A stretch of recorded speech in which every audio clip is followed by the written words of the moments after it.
الحمدللہ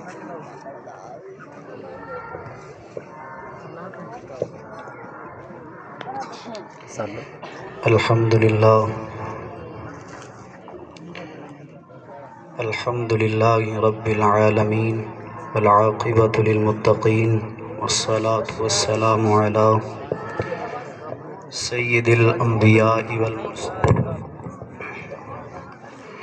وعلی آلہ واصحابہ الطاہرین اجمعین، اما بعد فاعوذ باللہ من الشیطان الرجیم، بسم اللہ الرحمن الرحیم۔ ألم نشرح لك صدرك ووضعنا عنك وزرك الذي أنقض ظهرك ورفعنا لك ذكرك فإن مع العسر يسرا إن مع العسر يسرا فإذا فرغت فانصب وإلى ربك فارغب۔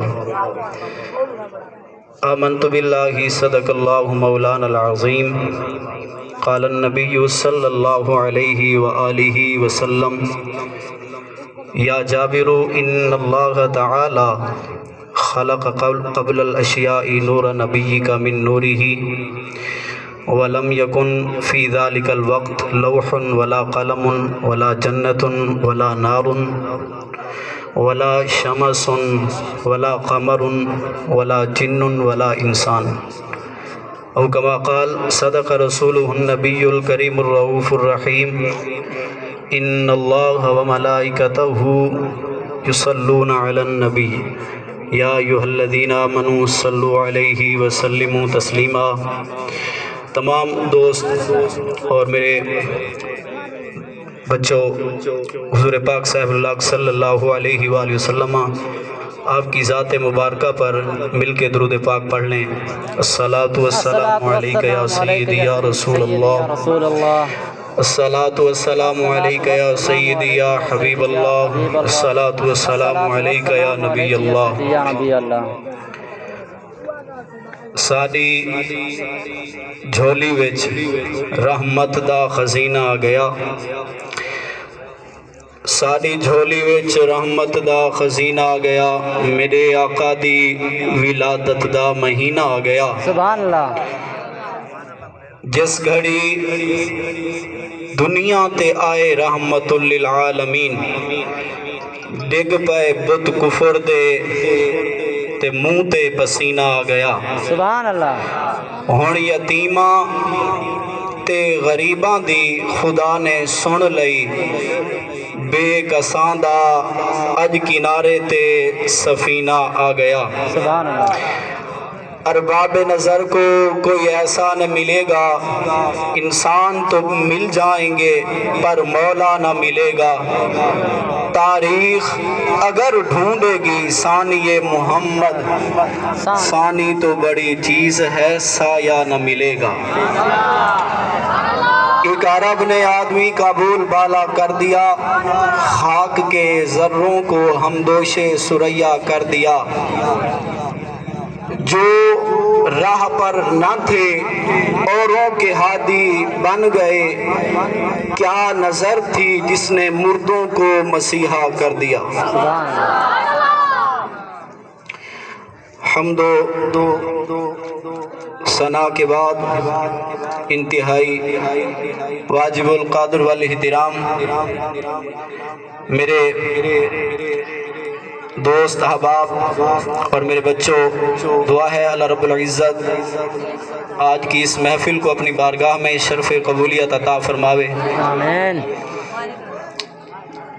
اس محفل کا صدقہ ہم سب کو سیرت رسول صلی اللہ علیہ وآلہ وسلم پر عمل کرنے کی توفیق عطا فرمائے۔ آمین۔